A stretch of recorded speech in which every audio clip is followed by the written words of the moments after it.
अस्सलाम वालेकुम स्टूडेंट्स, मैं हूं आसिम नसर। आपके लिए सेकेंड ईयर कंप्यूटर साइंस के लेक्चर नंबर 10 के लिए हाज़िर हूं।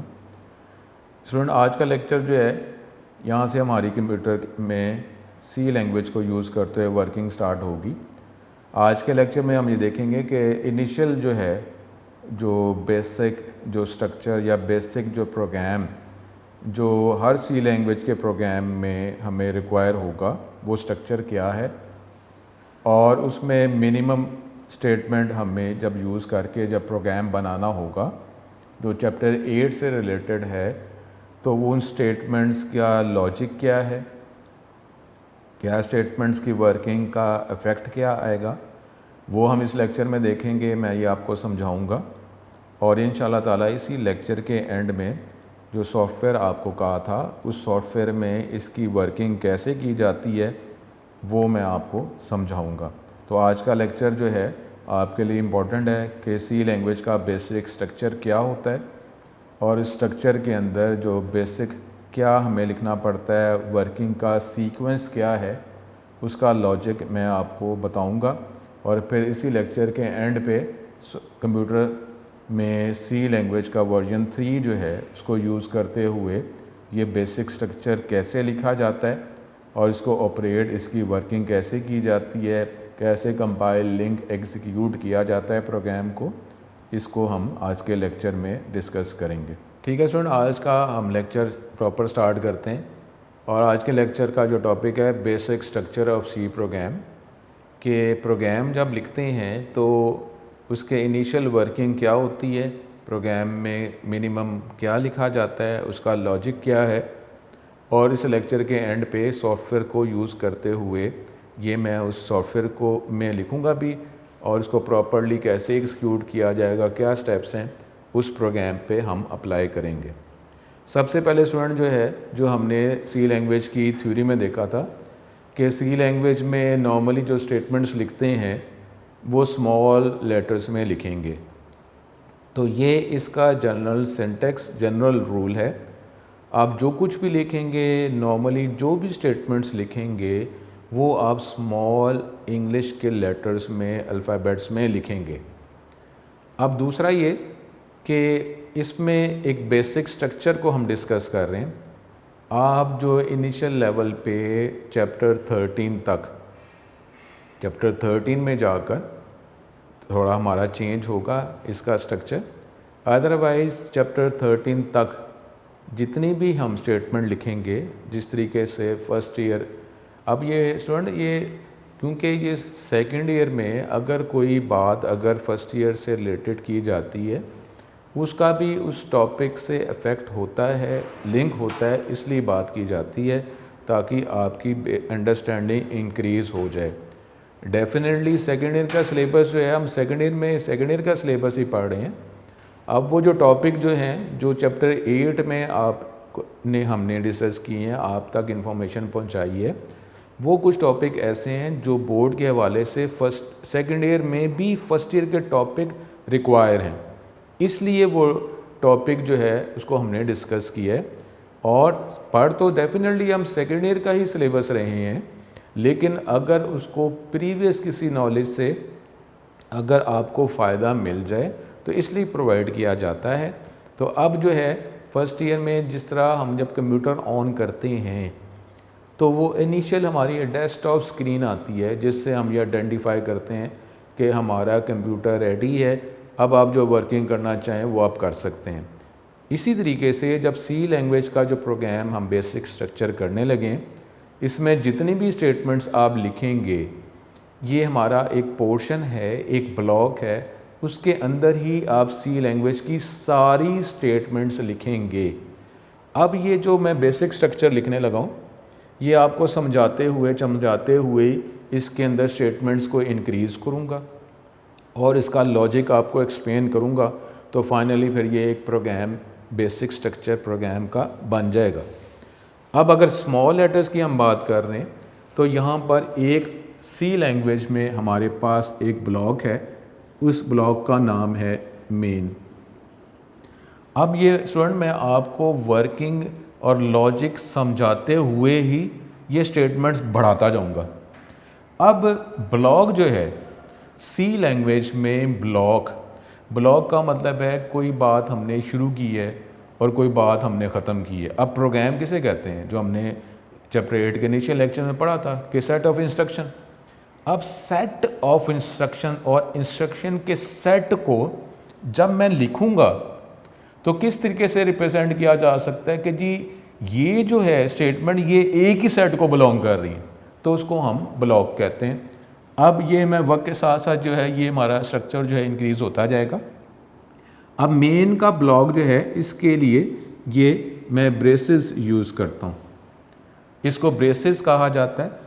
अब ये ब्रेसेस जो है ये ब्लॉक को रिप्रेजेंट कर रहा है, यानी अब मेन का ब्लॉक जो है वो स्टार्टिंग ब्रेस से शुरू होता है और ये ब्लॉक एंडिंग ब्रेस पे ख़त्म होता है। अब ये जो है ये ब्रेसेस या ब्लॉक को रिप्रेजेंट कर रहे हैं और इसको डीलिमिटर भी कहते हैं। यानी अब क्या मतलब हुआ कि ये डीलिमिटर यानी जो लिमिट बताता है, ये जो स्टार्टिंग ब्रेस है ये ब्लॉक के स्टार्ट को रिप्रेजेंट कर रहा है और ये बी डीलिमिटर है। यानी इसका मतलब इससे ब्रेसेस से हमें पता चल रहा है कि मेन का ब्लॉक स्टार्ट हुआ है और इस क्लोजिंग ब्रेस से पता चल रहा है कि ये मेन का ब्लॉक जो है एंड हुआ है। और इस ब्रेसेस को डीलिमिटर भी कहते हैं, ब्लॉक के स्टार्ट और एंड को रिप्रेजेंट करता है। अब सी लैंग्वेज का जो प्रोग्राम हम लिखेंगे चैप्टर 13 से पहले उसकी सारी स्टेटमेंट्स इस ब्लॉक के अंदर ही लिखेंगे हम। ठीक हो गया। अब यानी इसका मतलब है, अब जिस तरह मैंने कहा था फर्स्ट ईयर में डेस्कटॉप जो है ये इनिशियल हमारा एंट्रिंग पॉइंट होता है कि जी वो जब डेस्कटॉप मिल गया इसका मतलब हमारा कंप्यूटर रेडी है। अब सी लैंग्वेज का जो बेसिक स्ट्रक्चर हम डिस्कस कर रहे हैं उसमें जितनी भी स्टेटमेंट्स हम लिखेंगे ये एक फिक्स एक ब्लॉक का नाम है, मेन का ब्लॉक का जिसका डेस्कटॉप है। अब जो भी हम स्टेटमेंट लिखेंगे सी लैंग्वेज के इस मेन के ब्लॉक के विद इन ही लिखेंगे, ये कंफर्म है। ठीक है। अब जो इसका जो कंपाइलर जो एनवायरनमेंट है वो मेन के ब्लॉक को ही डिटेक्ट करता है कि आपके प्रोग्राम में मेन का ब्लॉक अवेलेबल है। अगर मेन का ब्लॉक अवेलेबल नहीं है तो वो एरर जनरेट करेगा, क्योंकि उसने यही इसके स्टार्टिंग ब्रेस और इसके अंदर जो पहली स्टेटमेंट है उसने उसको एक्सिक्यूट करना है, उसको एक्सिक्यूट जितनी भी स्टेटमेंट है एक्सिक्यूट करता रहना है। और इसी से फिर अगर हम कोई और ब्लॉक एक्सिक्यूट करना चाह रहे हैं इस मेन के ब्लॉक के अलावा तो उसको भी एक्सिक्यूट करेंगे। तो वो मस्ट रिक्वायर करता है कि सी लैंग्वेज के प्रोग्राम के अंदर मेन का ब्लॉक अवेलेबल हो। तो अब जो है आपने प्रीवियस में अगर कोई लैंग्वेज पढ़ी भी हुई है तो उसमें ऐसा मेन का ब्लॉक नहीं था, लेकिन कुछ एनवायरनमेंट्स ऐसे हैं जैसा सी और सी प्लस जावा की हम बात भी करते हैं तो उसके अंदर ये एक स्टार्टिंग ब्लॉक होता है, इसके अंदर से ही आप स्टेटमेंट चलाते हैं और इसी स्टेटमेंट से कोई और ब्लॉक आप चलाना चाहें तो एग्जीक्यूट करना चाहें। देखें प्रोग्राम है सेट ऑफ स्टेटमेंट्स को, तो वो प्रोग्राम ये तो नहीं है कि जी प्रोग्राम एक ही स्टेटमेंट का कम्बिनेशन हो। प्रोग्राम एक से ज़्यादा के स्टेटमेंट्स को ही प्रोग्राम कहेंगे। एक लाइन का अगर आपने कोई स्टेटमेंट लिखी है अब आप उसको प्रोग्राम कह दें तो ये तो कोई लॉजिकल प्रोग्राम नहीं ना, क्योंकि प्रोग्राम तो अब जो है कॉम्प्लेक्स लेंथी ही होते हैं। तो ये मेन के ब्लॉक के अंदर ही आप स्टेटमेंट सारी लिखेंगे। अब क्योंकि ये इनिशियल लेवल पे बेसिक स्ट्रक्चर को हम डिस्कस कर रहे हैं तो इसमें स्टार्ट में ही आकर हम ज़्यादा नंबर ऑफ़ स्टेटमेंट्स जो है वो नहीं लिखेंगे, क्योंकि हमने ये मैं आपको लॉजिकली समझा रहा हूँ, उसके बाद इसका जो ऑपरेशन है वो सॉफ्टवेयर की मदद से भी आपको बताऊँगा। तो इसलिए हम जो चैप्टर 8 के वाले से जो मिनिमम है वो हम रख रहे हैं। अब इसके अंदर मैं अभी इसको दोबारा रिवाइज करके एक्सप्लेन करूँगा, तो आज का लेक्चर इस पर ज़रा तवज्जो करें। इसके अंदर जो है हम एक स्टेटमेंट यूज़ करने लगे। अब ये स्टेटमेंट की डिटेल वर्किंग जो है वो तो हमारे चैप्टर 10 में आ जाएगी, लेकिन ये एक स्टेटमेंट है। अब इस स्टेटमेंट की मैं आपको डिफरेंट वर्किंग एक्सप्लेन कर रहा हूँ। इसके अंदर ये प्रिंट एफ जो है मैं भी आपको एक्सप्लेन करता हूँ। ये एक प्रिंट करने की एक स्टेटमेंट है। अगर आप कोई मैसेज प्रिंट करना चाह रहे हैं, किसी वेरिएबल की वैल्यू प्रिंट करना चाह रहे हैं, तो आप इस स्टेटमेंट की मदद से करेंगे। सपोज हम इसमें कर रहे हैं कि इसके अंदर फिक्स हम इनिशियल लेवल पे एक जस्ट मैसेज ही प्रिंट करना चाह रहे हैं और ये मैसेज है हमारे पास, ये हेलो वर्ल्ड, और ये बुक के हवाले से ये इस तरह लिखा हुआ है। अब ये मैं इस स्टेटमेंट को एक्सप्लेन करता हूँ। स्टूडेंट्स, आपको ये जो लेक्चर है इसके लिए आप जो कैलकुलेटर आप यूज़ करते हैं उसके सिनेरियो को, उसके वर्किंग को आप माइंड में रख लें। कैलकुलेटर जो है उसके डिफरेंट बटन्स को हम फंक्शंस कहते हैं। ये हमने सी लैंग्वेज की थ्योरी में, और अगर कैलकुलेटर को ये आप माइंड में रखें तो आपको पता है कि उसके बटन्स को फंक्शंस कहा जाए। फंक्शन किसे कहते हैं? काम को। अब जो काम है, जब आप कोई काम करने लगे हैं तो उसकी कुछ रिक्वायरमेंट है, लेकिन अगर आप उसके कैलकुलेटर के बटन्स की बात कर लें, कोई जो फंक्शन परफॉर्म कर रहा है, कुछ काम करके दे रहा है, आंसर आपको दे रहा है, तो इनिशियल लेवल पे आपसे कुछ वो डिमांड करता है। आपने ये, क्योंकि स्टूडेंट जो है ये टॉपिक आपकी एक्सप्लेनेशन के लिए प्रीवियस जो है बात की जाती है, ताकि प्रीवियस अगर कोई नॉलेज है और वो नॉलेज जो है हमने कोई इतना अरसे पहले नहीं पढ़ा हुआ, कुछ अरसे पहले जो है वही हमने पढ़ा हुआ है, तो अब उसमें जो एक्सेल के अंदर जो फंक्शन हमने यूज़ किए थे अगर वो भी आप, तो इसलिए बात की जाती है क्योंकि अब जो है ना, जिस तरह हम बात करते हैं कि कंप्यूटर सिस्टम जो है उसमें डिफरेंट कंपोनेंट्स को मिला के ही वर्किंग की जाती है, तो अब जो नॉलेज जो है, अब वो नॉलेज जो है वो भी हम कंबाइन करके ही मज़ीद आगे वर्किंग करते रहते हैं। तो आप कैलकुलेटर की बात करें, अगर आप स्क्वायर रूट की बात कर रहे हैं, अंडर रूट की बात कर रहे हैं, अगर आप वो बटन प्रेस करेंगे तो आपको एक वैल्यू प्रोवाइड करनी है ना। वैल्यू को क्या कहेंगे? आर्गुमेंट या पैरामीटर, कि ये एक वैल्यू है, आर्गुमेंट है, पैरामीटर है, जिसका आप अंडर रूट कैलकुलेट करना चाह रहे हैं, और कैलकुलेटर जो है उस वैल्यू का अंडर रूट कैलकुलेट करके आंसर दे दे। तो अब ये जो फंक्शन है ये आपसे डिमांड कर रहा है एक वैल्यू, पैरामीटर या आर्गुमेंट, क्योंकि वैल्यू तो देना जिसका अंडर रूट निकालना है। तो इस तरीके से अब ये जो प्रिंट एफ लिखा है, मैंने आपको कहा है कि इसकी डिटेल चैप्टर 10 में करेंगे, लेकिन ये प्रिंट एफ जो है प्रिंट करने का फंक्शन है। अब जो एफ जो है, एफ का मतलब ये नहीं कि जो फंक्शन है तो इसका मतलब प्रिंट एफ, तो हम एफ फंक्शन को डिनोट कर रहे हैं। एफ का मतलब है फॉर्मेटेड, जिस तरीके से वर्ड में फॉर्मेटिंग करते हैं कि आप वेरिएबल की वैल्यू जो कुछ भी मैसेज प्रिंट करना चाह रहे हैं, किस स्टाइल में प्रिंट करना चाह रहे हैं, इसकी डिटेल चैप्टर 10 में हम करेंगे। तो ये प्रिंट एफ जो है एक फंक्शन है, ये प्रिंट करने के लिए इस्तेमाल किया जाएगा, ठीक है। तो अब प्रिंट एफ जो है हमारे पास, ये आप कह लें कि ये हमारी इस प्रोग्राम की एक स्टेटमेंट है, ये एक स्टेटमेंट है। अब जो स्टेटमेंट जो है ये असल में एक फंक्शन है। फंक्शन क्या है? जब हमने पहले इसके सी लैंग्वेज के कैरेक्टरिस्टिक्स में पढ़ा था कि बिल्ट इन जो है डिफरेंट फंक्शंस जो लाइब्रेरी में अवेलेबल होते हैं, यानी जो प्रोग्राम हैं छोटे छोटे जो पहले से बने हुए हैं, आप इनिशियल लेवल में तो पहले यूज़ करेंगे ना। आप उस एनवायरनमेंट की जो कैपेबिलिटी वो एनवायरनमेंट प्रोवाइड कर रहा है आप उसको यूज़ करेंगे।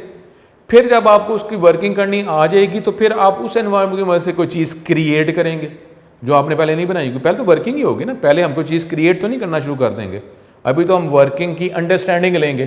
तो अब प्रिंटएफ जो है ये भी कोई प्रोग्राम है जो पहले से बना हुआ है, हम उसको यूटिलाइज कर रहे हैं। हम अपना प्रिंट करने का प्रोग्राम नहीं बना रहे, हम एक बना बनाए प्रोग्राम, उस प्रोग्राम फंक्शन का नाम है प्रिंटएफ, उसको हम यूज़ कर रहे हैं। जिस तरह कैलकुलेटर में अंडर रूट को वैल्यू दी है, तो अब आप प्रिंटएफ के फंक्शन को भी एक वैल्यू, एक पैरामीटर देंगे जो इसको वो प्रिंट करेगा।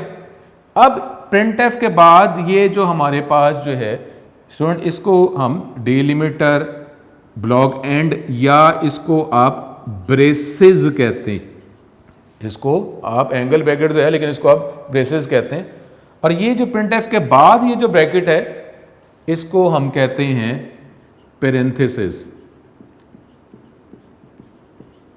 यानी पैरेंथेसिस जो है ये ज़हन में रख लें कि जब हम कोई वर्ड लिखें उसके बाद पैरेंथेसिस आ जाएं तो ये भी अंडरस्टूड इससे हो जाता है कि ये जो आपने वर्ड लिखा है ये एक फंक्शन है।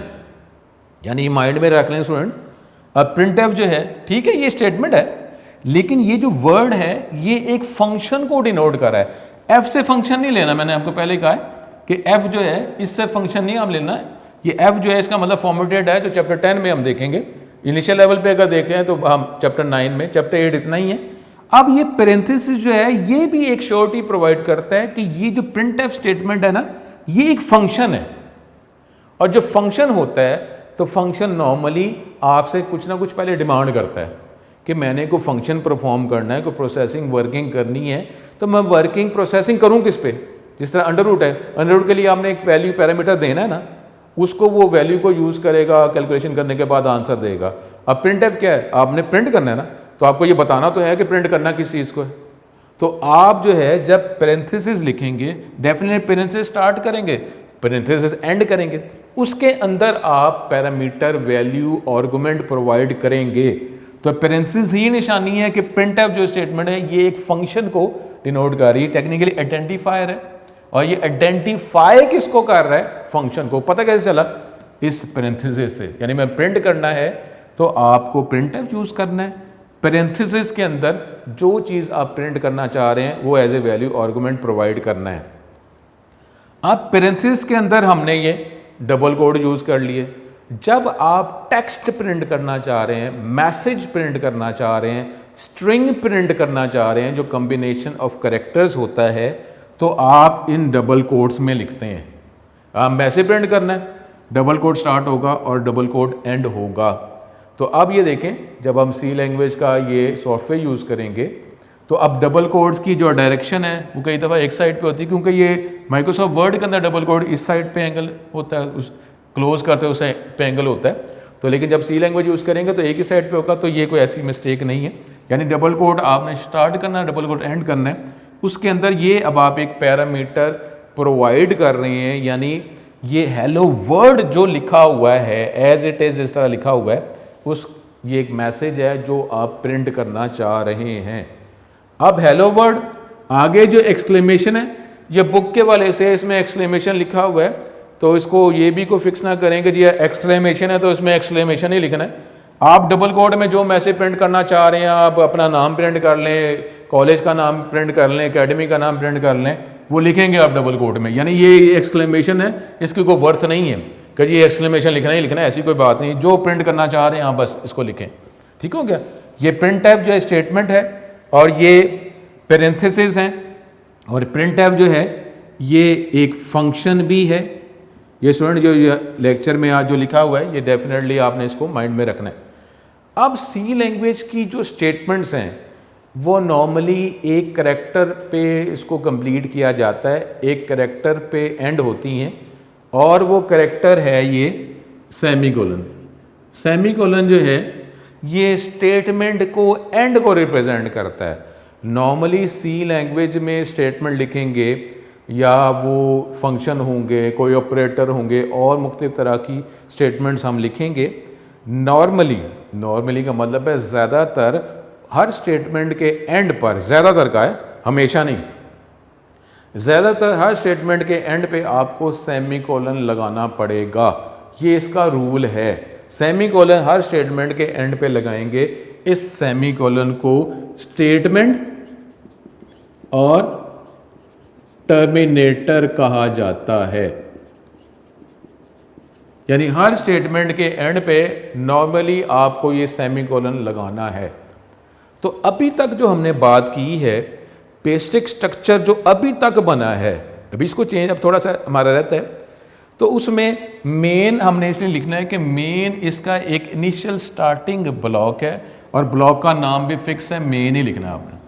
और उसके अंदर जो है अब ये स्टार्टिंग ब्रेस और क्लोजिंग ब्रेस है।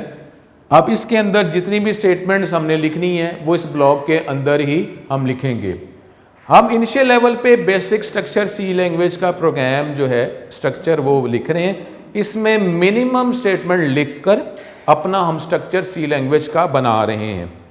इसमें हमने ये ब्लॉक स्टार्ट को रिप्रेजेंट करता है ब्रेसेस, ये डेलिमीटर भी है मेन के ब्लॉक का स्टार्ट और एंड, और इसके अंदर हमने एक स्टेटमेंट इस्तेमाल की जो स्टेटमेंट है प्रिंटफ की।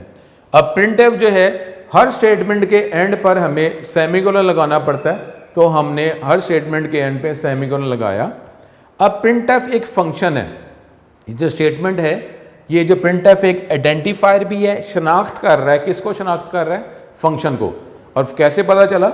जब ये printf के नाम के बाद जब पेरेंथेसिस लगाया जाता है तो इसका मतलब होता है कि ये एक फंक्शन है। अब नॉर्मली जो फंक्शन है वो आपसे कुछ ना कुछ पहले डिमांड करता है कि जी मैंने फंक्शन परफॉर्म करना है, मैंने फंक्शन परफॉर्म करना किस पर है। अब ये printf एक प्रिंट करने का फंक्शन है तो आपसे ये पूछ रहा है कि क्या प्रिंट करना चाह रहे हैं। तो जो हमने प्रिंट करना है वो पेरेंथेसिस में प्रोवाइड करेंगे। अब हम इनिशियल लेवल पे जो प्रिंट करना चाह रहे हैं, जैसे एक मैसेज प्रिंट करना चाह रहे हैं, एक स्ट्रिंग या कम्बिनेशन ऑफ कैरेक्टर्स हम प्रिंट करना चाह रहे हैं, तो वो हमने डबल कोट्स में लिखा, डबल कोट्स में लिखा। और ये एक्सक्लेमेशन साइन जो है ये जस्ट मैसेज का पार्ट है। अगर आप नहीं भी लिखें, आप नाम लिखें, कॉलेज का नाम लिखें, वो आप डबल कोट में लिखेंगे। तो ये printf की लाइन। लेकिन अभी ये printf की तो हमने बात कर ली, लेकिन स्टूडेंट जो है ये हमने बात की थी कि लैंग्वेज जो है अपने सिंटेक्स को फॉलो करते हुए, रूल्स को फॉलो करते हुए आपके प्रोग्राम को कंपाइल, फिर लिंक और एग्जीक्यूट किया जाता है। अब printf जो है कि जी printf जो है वो क्या डिमांड कर रहा है, जो डिमांड कर रहा है आपने उसको प्रोवाइड भी किया कि नहीं किया। तो ये जो है ये अभी जब सी लैंग्वेज का मैं एनवायरनमेंट यूज़ करूँगा उसके अंदर हम देखेंगे कि क्या कोई मैं एरर्स भी खुद से इम्पोज करूँगा, तो वो देखेंगे कि एरर्स क्या आते हैं। पहले इसको जनरल चलाऊँगा, फिर एरर्स जो है करके इसको हम प्रोग्राम को इसी वर्किंग को देखेंगे। तो अब जो है अब इसमें ये printf के जो रूल्स हैं, अब ये एनवायरनमेंट सी लैंग्वेज का एनवायरनमेंट ऐसा है कि जिसमें आपको ही प्रोग्रामर कोडर को ही बताना पड़ता है कि printf के रूल्स जो हैं वो किधर से डिटेक्ट करें, रूल्स कहाँ पड़े हुए हैं। ठीक है, सिस्टम का पार्ट है, वो ऑटोमेटिकली डिटेक्ट नहीं करेगा, आपको ही बताना पड़ेगा कि printf के रूल्स जो हैं, प्रोटोटाइप, सिंटेक्स किधर पड़े हुए हैं, आपको बताना पड़ेगा। तो ये आप मेन से ऊपर एक लाइन आपको लिखनी पड़ेगी और वो लाइन आप ये printf के रूल्स, इसके सिंटेक्स किधर पड़े हुए हैं। जब मैंने ये स्टेटमेंट लिखी है तो लिखते हुए इसके सिंटेक्स के साथ इसकी मैचिंग की जाए तो वो रूल्स कहाँ पड़े हुए हैं, सिंटेक्स किधर पड़ा हुआ है, कौन सी फाइल में है, आपको ही बताना है। ये ऑटोमेटिक डिटेक्ट नहीं करेगा, ऑटोमेटिक मैचिंग नहीं करेगा। कैलकुलेटर में ऐसा नहीं होता। कैलकुलेटर में जब आप फंक्शन यूज़ करते हैं तो उसकी वर्किंग जो है वो सिंटेक्स से ऑटोमेटिकली मैच करता है। कैलकुलेटर में आपको एरर आता है ना सिंटेक्स एरर का, इसका मतलब है जो फंक्शन यूज़ कर रहे हैं अगर उस रूल्स के मुताबिक नहीं कर रहे तो वो उसको एक्सिक्यूट नहीं करेगा और वो सिंटेक्स एरर ही दिखा देगा कैलकुलेटर। लेकिन यहाँ पे आपको बताना है, तो इसके लिए हम एक फाइल है वो बतानी पड़ेगी कि ये printf के रूल्स, सिंटेक्स जो है इस फाइल में पड़े हुए हैं, तो वहाँ से इसकी मैचिंग कर लो।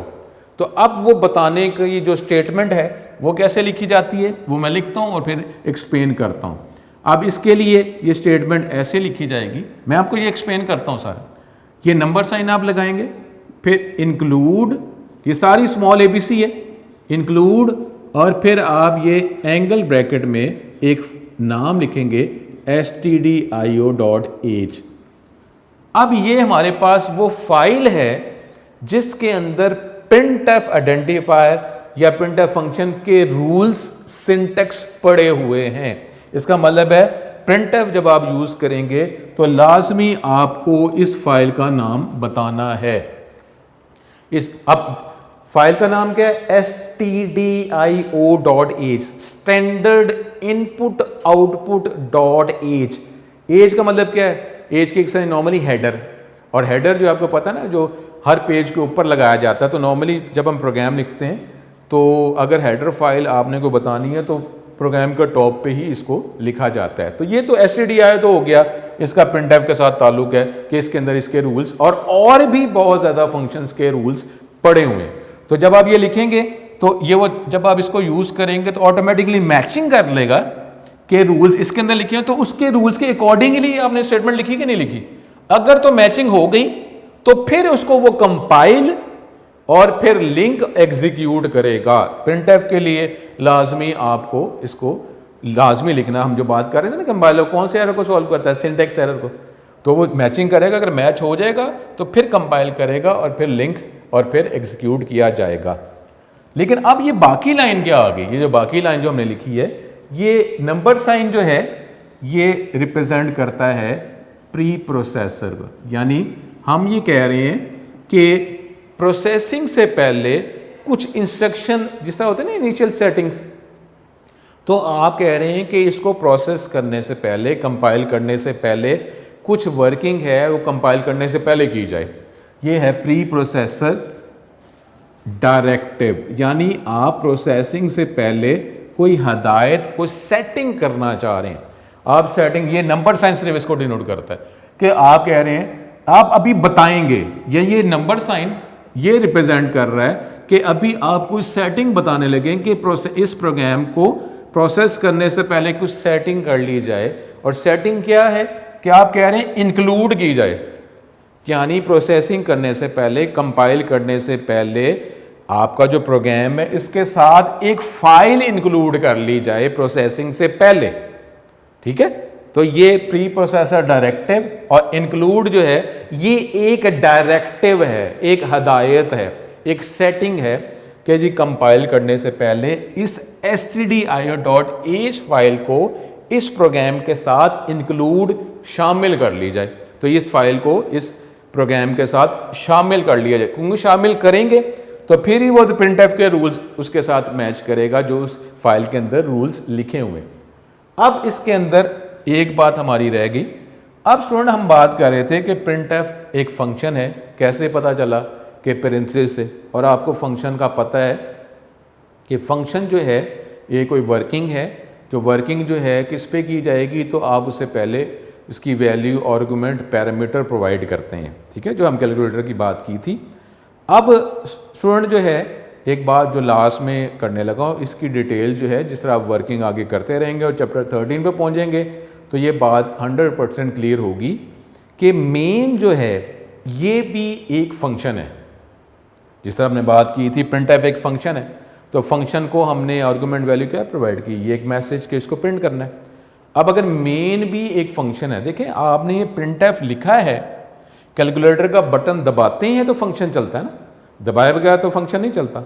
जो बटन आप दबाते हैं उसके अकॉर्डिंगली वो वैल्यू आर्गुमेंट डिमांड की जाती है, आप आर्गुमेंट वैल्यू प्रोवाइड करते हैं, उसी वैल्यू को, आर्गुमेंट को वो प्रोसेसिंग के अंदर शामिल करता है और आपको आंसर देता है। अब जब भी इक्वल टू प्रेस करते हैं या इक्वल टू के बगैर भी जब आपको आंसर नज़र आता है कैलकुलेटर में, वो हमेशा एक ही होता है। तो function always return a single answer, और ज़्यादातर वो आंसर जो है न्यूमेरिक फॉर्म में होता है ज़्यादातर। अब प्रिंटफ जो है ये जब प्रिंट करेगा तो उसने क्या प्रिंट करना है, क्या आंसर देना है, ये मैसेज। ठीक है, वो स्टेप्स क्या हैं वो मैं आपको बताऊंगा कि जी स्टेप्स कैसे किए जाते हैं। ये तो हम बेसिक स्ट्रक्चर देख रहे हैं, जिस तरह आप इंग्लिश में लेटर लिखते हैं उसका कुछ स्ट्रक्चर है ना, बेसिक स्ट्रक्चर, उसके अकॉर्डिंगली लेटर लिखा जाता है ना। एप्लीकेशन का कुछ स्ट्रक्चर है ना, उसी के अकॉर्डिंगली डिफरेंट एप्लीकेशन लिखी जाती है। तो आप सी लैंग्वेज का प्रोग्राम जब लिखेंगे तो यही स्ट्रक्चर है, इसी के अकॉर्डिंगली स्टेटमेंट इसके अंदर बढ़ती जाएंगी। बाकी जो है ये एज इट इज़ रहेगा, ये एज इट इज़ रहेगा, इसके अंदर स्टेटमेंट बढ़ाते रहेंगे, स्टेप्स वही रहेंगे। तो आखिरी बात ये कर रहा हूँ कि मेन एक फंक्शन है। जब मेन एक फंक्शन है तो इसको भी तो कोई एग्जीक्यूट करेगा ना, और ये अगर ये फंक्शन है तो इसको भी वैल्यू आर्गुमेंट दी जा सकती है, पैरामीटर दे सकते हैं आप, और ये फंक्शन जो है ये भी कुछ रिटर्न करता है। अब ये मेन फंक्शन को आर्गुमेंट कैसे दिए जाते हैं और ये आंसर रिटर्न कैसे करता है, ये हमारी इस टेक्स्ट बुक के सिलेबस से बाहर है, ये आप नेक्स्ट डिग्री में करेंगे। अब मेन जो है उसको जैसे आपने प्रिंटफ लिखा, आपने लिखा तो चला है ना, नहीं लिखेंगे तो नहीं चलाएगा। और भी तो फंक्शन है सी लैंग्वेज से, यही तो फंक्शन नहीं, कैलकुलेटर के जो बटन्स प्रेस करते हैं वही ऑपरेट करता है ना। बाकी बटन्स तो फंक्शनैलिटी कैलकुलेटर में अवेलेबल है लेकिन आप यूज़ नहीं कर रहे। तो अब इसी तरीके से फंक्शन क्या है, कोई उसको एग्जीक्यूट करता है, कैलकुलेटर के बटन को प्रेस करते हैं तो चलता है। तो इस तरीके से प्रिंटफ आपने लिखा तो चल रहा है ना, नहीं लिखेंगे तो नहीं चलेगा। कोई और भी तो फंक्शन है, सिर्फ ये फंक्शन तो नहीं है। अब मेन भी अगर फंक्शन है तो उसको एग्जीक्यूट कौन करता है, वो सी का जो एनवायरनमेंट जो है वो उसको एग्जीक्यूट करता है। अब मेन के फंक्शन को भी आर्गुमेंट वैल्यू दी जा सकती है, और मेन का फंक्शन जो है ये रिटर्न भी करता है, हर फंक्शन वैल्यू रिटर्न करता है। तो अब जो है स्टूडेंट माइंड में रख लें, इसकी अंडरस्टैंडिंग जो मैं अब बात बताने लगा मेन के हवाले से, इसकी अंडरस्टैंडिंग चैप्टर 13 में होगी। लेकिन अब मेन जो है, मेन वर्ड से पहले आप एक वर्ड आपने वॉइड लिखना है। वॉइड, ये मेन से पहले जो वर्ड होता है इसको कहते हैं रिटर्न टाइप। अब यहां पे मैंने कोई टाइप नहीं लिखी, वॉइड लिखा है। टाइप सपोज क्या हो सकती है, जैसा डिफरेंट टाइप्स ऑफ डाटा हमने डिस्कस किया हुआ ना, इंटीजर टाइप है, रियल टाइप है। अब यहाँ पे मैंने वर्ड लिखा, अब वर्ड का मतलब पता है क्या है कि ये जो फंक्शन जो है ना रिटर्न कुछ नहीं करता, ये फंक्शन इसको चलाया जा रहा है। डेफिनेटली कौन चला रहा है, सी का एनवायरनमेंट। मैंने कहा है 100% चैप्टर 13 में क्लियर होगा, बाकी आप ये वर्किंग हम करते रहेंगे। मेन से पहले वर्ड, स्पेस है बीच में, कि ये फंक्शन जो है कुछ रिटर्न नहीं करता, और जब रिटर्न नहीं करता तो एक और भी इसकी फंक्शनैलिटी होती है, क्या ये डिमांड कुछ करता है कि नहीं। प्रिंटफ जो है डिमांड क्या कर रहा है, एक मैसेज। लेकिन अब मेन के बाद भी आपने पैरेंथेसिस में वर्ड लिखना है, और ये अब मेन के बाद जो पैरेंथेसिस में वर्ड लिखा है इसका मतलब ये है कि जब देखें ना आप कैलकुलेटर में अगर अंडर रूट आप यूज़ किया तो आपने कोई वैल्यू प्रोवाइड की ना, 16 सपोज प्रोवाइड की, तो 16 क्या है, वैल्यू आर्गुमेंट।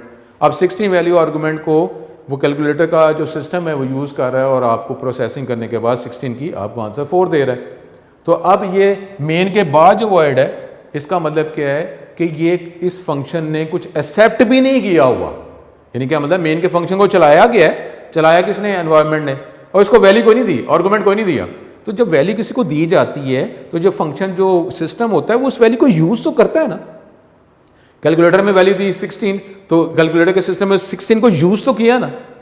तो यहाँ पे वॉइड जो है इसका मतलब क्या है कि ये एक्सेप्ट इसने कुछ नहीं किया, इसने एक्सेप्ट कुछ नहीं किया। अगर कुछ ये एक्सेप्ट करता तो इस ब्लॉक में उस वैल्यू को, आर्गुमेंट को यूटिलाइज करता।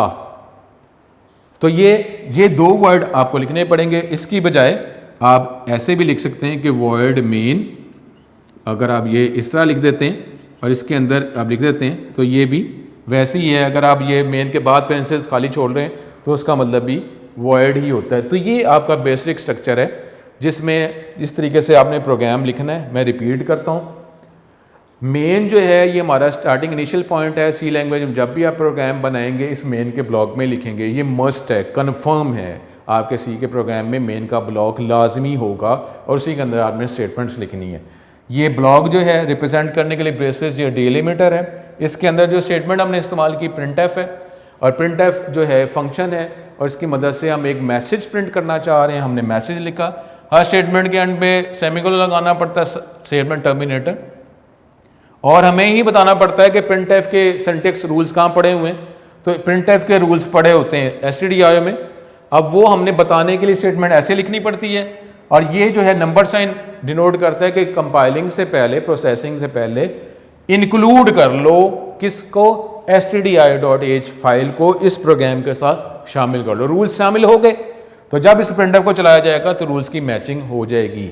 मेन के से पहले मैंने वर्ड लिखा कि ये भी एक फंक्शन है जो जिसको वैल्यू दी जा सकती है, और ये वैल्यू को प्रोसेस करके आंसर दे सकता है। लेकिन अब ये मेन को वैल्यूज कैसे दी जाती हैं, हमारे सिलेबस में नहीं है, अगली डिग्री में करेंगे। इनिशियल लेवल पे मेन जब भी लिखना है या तो आपने इस तरह लिखना है या आप ऐसे लिखेंगे। ये बस इसको माइंड में रख लेंगे, ये ऐसे ही लिखना है। और मेन से पहले वर्ड का ये कुछ रिटर्न नहीं कर रहा, और जब ये वैल्यू आर्गुमेंट डिमांड भी नहीं कर रहा तो फिर मेन के बाद भी आपने वर्ड लिखा। ये हमारा बेसिक स्ट्रक्चर प्रोग्राम था। और बाकी जो हमने प्रीवियस लेक्चर में पढ़ा था स्टेप्स ऑफ एग्जीक्यूटिंग, यही प्रोग्राम जो है अब मैं आपको सी के सॉफ्टवेयर में लिख के बताऊंगा। और फिर वही जो स्टेप्स थे, स्टेप्स की मदद से हम इसको फिर edit, save, compile, link, execute, load, ये सारे काम हम इस सॉफ्टवेयर की मदद से करेंगे। तो ये प्रोग्राम यही बेसिक स्ट्रक्चर है। जितने भी चैप्टर 13 तक जितना कुछ भी हमने स्टेटमेंट लिखनी है इसी ब्रेसेस के अंदर, इसी मेन के ब्लॉक के अंदर ही अपनी स्टेटमेंट बढ़ाते जाएंगे और सी लैंग्वेज की हमारी अंडरस्टैंडिंग जो है इंक्रीज होती रहेगी। तो ये जो है अब यही जो बेसिक स्ट्रक्चर जो है मैं सी लैंग्वेज का जो वर्जन 3 का जो सॉफ्टवेयर है उसमें आपको ये प्रोग्राम लिखूंगा, इसको एग्जीक्यूट करेंगे, जो एरर्स आएंगे उसको हम देखेंगे। तो इंशाल्लाह ताला इसकी वर्किंग जो है वो हम अगले लेक्चर में देखते हैं।